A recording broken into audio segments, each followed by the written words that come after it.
রাজ্য সরকার একটা পলিসি আছে, সর্বার আমি দীর্ঘায়ু কামনা করি, কিন্তু আপনারা বলুন, আমাদের এলাকায় খোঁজ নিলে দেখা যাবে 25 বছরের কৃষক, 18 বছরের ঊর্ধ্বে বা 60 বছরের নিচে অনেক কৃষক কিন্তু মারা গিয়েছে। এই তথ্য আছে তো?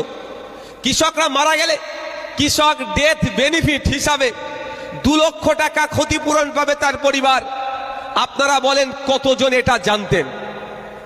পাওয়া তো দূরের কথা, কতজন এটা জানতেন? একবার করে হাত তুলে বলুন, কেউ জানতেন?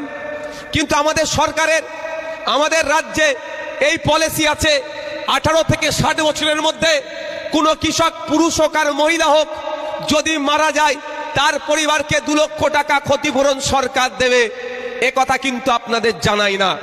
ভোটের আগে আসলে বলবে অমুককে আটকাও, তমুককে জেতাও, এই হবে সেই হবে বলে কৃষকের ভোটটা নিয়ে নেয়।